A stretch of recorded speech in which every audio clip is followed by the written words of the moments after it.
Hi hello ನಮಸ್ಕಾರ ರೀ. ಹೆಲ್ದಿಯಾಗಿರುವಂಥ ಟೇಸ್ಟಿಯಾಗಿರುವಂಥ high rich protein ಇರುವಂಥ ಈ ಸೋಯಾ ಗ್ರೇವಿನ ಯಾರೆಲ್ಲ ಇನ್ನೂ ಈ ವಿಧಾನದೊಳಗೆ ಟ್ರೈ ಮಾಡಿಲ್ಲ ಅಲ್ರಿ, ಖಂಡಿತ ಒಂದ್ಸಲ ಟ್ರೈ ಮಾಡಿರಿ. ಭಾಳ ಅಂದ್ರೆ ಭಾಳ ಟೇಸ್ಟಿಯಾಗಿ ಬರ್ತೈತೆ ರೀ. ಬರೀ ಹಾಗಿದ್ರೆ ಯಾವ ರೀತಿ ಮಾಡೋದು ಅಂಥೇಳಿ ನೋಡೋಣ. ಇಲ್ಲೇ ಒಂದು ಪಾತ್ರೆ ಒಳಗೆ ಒಂದು 2 ಗ್ಲಾಸ್ ಆಗುವಷ್ಟು ನೀರು ಕುದಿಯಾಕಿಟ್ಟೇನೆ ರೀ. ಗ್ಯಾಸ್ನ ಈಗ ಲೋ ಫ್ಲೇಮ್ ಒಳಗೆ ಇಟ್ಕೊಂಡ್ಬಿಟ್ಟು ಇದಕ್ಕೆ 1 ಕಪ್ ಆಗುವಷ್ಟು ಸೋಯಾನ ಹಾಕ್ಕೊಳತ್ತೇನೆ ರೀ. ಇದೇನು ಜಾಸ್ತಿ ಹೊತ್ತು ಕುದಿಸೋ ಅವಶ್ಯಕತೆ ಇಲ್ಲ ರೀ, ಬೇಗನೆ ಸಾಫ್ಟ್ ಆಗ್ತೈತಿ. ಈಗ ನೋಡಿ ಇದನ್ನು ಮಿಕ್ಸ್ ಮಾಡಿಬಿಟ್ಟು ಗ್ಯಾಸ್ ಫ್ಲೇಮ್ನ ಆಫ್ ಮಾಡ್ಕೊಳತ್ತೇನೆ ರೀ. ಎಷ್ಟು ಬೇಗ ಸಾಫ್ಟ್ ಆಗ್ತಾವ ಅಂಥೇಳಿ.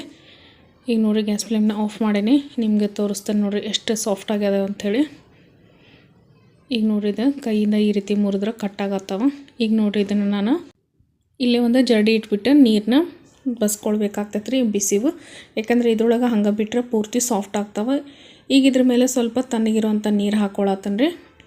ಎಕ್ಸ್ಟ್ರಾ ನೀರು ಇರ್ತೈತಲ್ರಿ ಅದನ್ನೆಲ್ಲ ಹಿಂಡ್ಬಿಟ್ಟು ನಾನಿಲ್ಲಿ ಬೇರೆ ಬೌಲ್ ಒಳಗೆ ಸೋಯಾ ಎಲ್ಲ ತಕ್ಕೊಂಡ್ರಿ. ಇದಕ್ಕೆ ಒಂದು 1/4 ಟೀ ಸ್ಪೂನ್ ಆಗೋಷ್ಟು ಅರಿಶಿನ ಪುಡಿ, ಒಂದು 1/4 ಟೀ ಸ್ಪೂನ್ ಆಗೋಷ್ಟು ಗರಂ ಮಸಾಲ, ಒಂದು 2 ಟೀ ಸ್ಪೂನ್ ಆಗೋಷ್ಟು ಕಡಲೆ ಹಿಟ್ಟು, ರುಚಿಗೆ ತಕ್ಕಷ್ಟು ಉಪ್ಪು ಮತ್ತು ಒಂದು 4 ಟೇಬಲ್ ಸ್ಪೂನ್ ಆಗೋಷ್ಟು ಮೊಸರನ್ನ ಹಾಕಿಬಿಟ್ಟು ಇದನ್ನು ಎಲ್ಲನೂ ಚೆಂದಂಗೆ ಮಿಕ್ಸ್ ಮಾಡಿಬಿಟ್ಟು ಮ್ಯಾಗ್ನೇಷನ್ ಮಾಡಿ ಇಡಬೇಕಾಗ್ತೈತೆ ರೀ ಒಂದು ಅರ್ಧ ತಾಸು.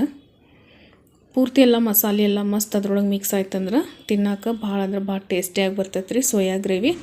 ಈಗ ನೋಡಿರಿ ಇದನ್ನು ಒಂದು ಪ್ಲೇಟ್ ಮುಚ್ಚಿಬಿಟ್ಟು ಇಡಾತನೆ. ಈ ಕಡೆ ಒಂದು ಪ್ಯಾನ್ ಒಳಗೆ ನಾನು ಮಸಾಲೆನ ಸ್ವಲ್ಪ ಫ್ರೈ ಮಾಡ್ಕೊಳತ್ತೇನೆ ರೀ. ಒಂದು ಕಡಾಯಿ ಒಳಗೆ ಒಂದು 3 ಟೇಬಲ್ ಸ್ಪೂನ್ ಆಗುವಷ್ಟು ಎಣ್ಣೆ ಹಾಕೇನಿ ರೀ.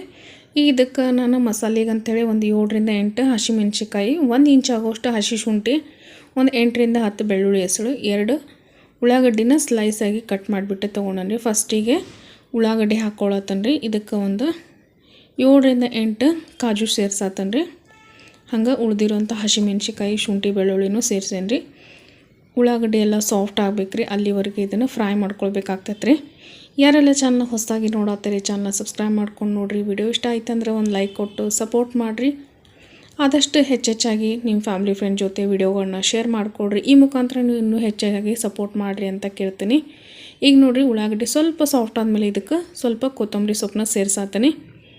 ಈಗ ನೋಡಿರಿ ಇದೆಲ್ಲನೂ ಫ್ರೈ ಆಗೈತಿ. ಗ್ಯಾಸ್ ಫ್ಲೇಮ್ನ ಆಫ್ ಮಾಡಿ ತಣ್ಣಗಾಗಕ್ಕೆ ಬಿಡತ್ತೇನೆ ರೀ. ಮಸಾಲೆ ಎಲ್ಲ ಪೂರ್ತಿ ತಣ್ಣಗಾದ್ಮೇಲೆ ಇದನ್ನು ರುಬ್ಕೊಳ್ಬೇಕಾಗ್ತೈತೆ ರೀ. ನೋಡಿರಿ ಈಗ ಇದನ್ನು ಒಂದು ಮಿಕ್ಸಿ ಜಾರ್ ಒಳಗೆ ಹಾಕ್ಕೊಂಡು ನಾನು ಇದಕ್ಕೆ ಸ್ವಲ್ಪ ನೀರು ಸೇರಿಸ್ಬಿಟ್ಟು ರುಬ್ಕೊಳತ್ತೇನೆ ರೀ.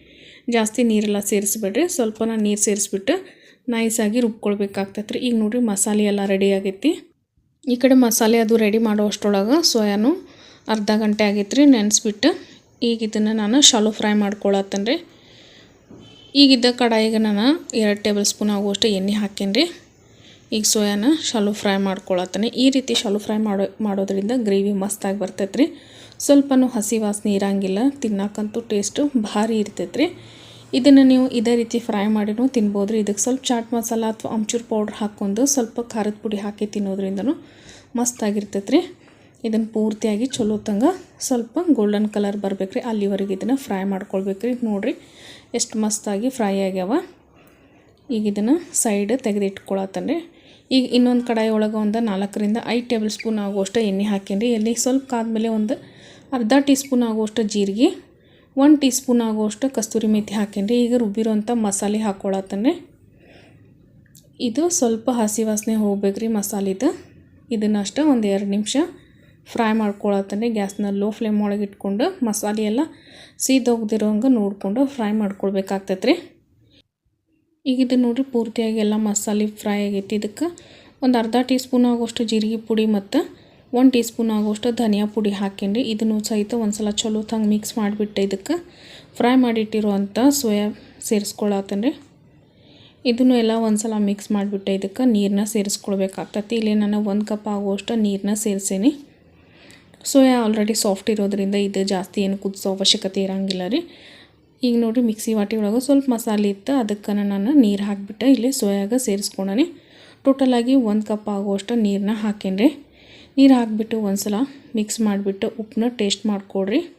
ಈಗ ನೋಡಿರಿ ಇದು ಪೂರ್ತಿಯಾಗಿ ಕುದಿ ಬಂದೈತಿ. ಇದನ್ನು ಗ್ಯಾಸ್ನ ಲೋ ಫ್ಲೇಮ್ ಒಳಗೆ ಇಟ್ಕೊಂಡು 2 ನಿಮಿಷ ಕುದಿಸ್ಕೊಳ್ಬೇಕಾಗ್ತೈತೆ ರೀ. ಸ್ವಲ್ಪ ಉಪ್ಪು ಕಡಿಮೆ ಅನಿಸಿತ್ತು, ಉಪ್ಪು ಹಾಕ್ಕೊಳತ್ತೇನೆ.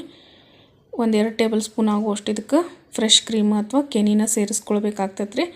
ಇಲ್ಲೇ ನಾನು ಕೆನಿ ಸೇರಿಸೇನಿ, ನೀವು ಫ್ರೆಶ್ ಕ್ರೀಮ್ ಇತ್ತಂದ್ರೆ ಅದನ್ನು ಕೂಡ ಸೇರಿಸ್ಕೊಳ್ಬೋದು ರೀ. ಈಗ ಇದನ್ನು ಚಲೋ ತಂಗ ಒಂದು ಸಲ ಮಿಕ್ಸ್ ಮಾಡಿಬಿಟ್ಟು ಗ್ಯಾಸ್ ಫ್ಲೇಮ್ನ ಆಫ್ ಮಾಡಿದ್ರೆ ಸೋಯಾ ಗ್ರೇವಿ ರೆಡಿ ಆಗ್ತೈತೆ ರೀ. ಯಾರಿಗೆಲ್ಲ ನಾನ್ ವೆಜ್ ಇಷ್ಟ ಇಲ್ಲ ಅಲ್ರಿ ಅವರು ಈ ಸೋಯಾ ಗ್ರೇವಿನ ಒಂದ್ಸಲ ಟ್ರೈ ಮಾಡಿರಿ. ಭಾಳ ಅಂದ್ರೆ ಭಾಳ ಟೇಸ್ಟಿಯಾಗಿರ್ತೈತಿ. ಹಂಗೆ ನಿಮಗೂ ಕೂಡ ಇಷ್ಟ ಆಗ್ತೈತೆ ರೀ. ಹೆಲ್ದಿಯಾಗಿನೂ ಇರ್ತೈತೆ ರೀ. ಹೈ ರಿಚ್ ಪ್ರೋಟೀನ್ ಇರೋದ್ರಿಂದ ಮಿಸ್ ಮಾಡಬೇಡ್ರಿ ಈ ರೆಸಿಪಿನ ಅಂತ ಹೇಳ್ತೀನಿ. ಹಂಗೆ ಯಾರೆಲ್ಲ ನಾನ್ ವೆಜ್ ಇಷ್ಟಪಡ್ತೀರಿ ಅವ್ರಿಗಂತೂ ಇದು ಹೇಳಿ ಮಾಡಿಸಿದ್ದ ಅಂತ ಹೇಳ್ಬೋದು ರೀ. ಅಷ್ಟು ಇಷ್ಟಪಡ್ತಾರೆ ರೀ.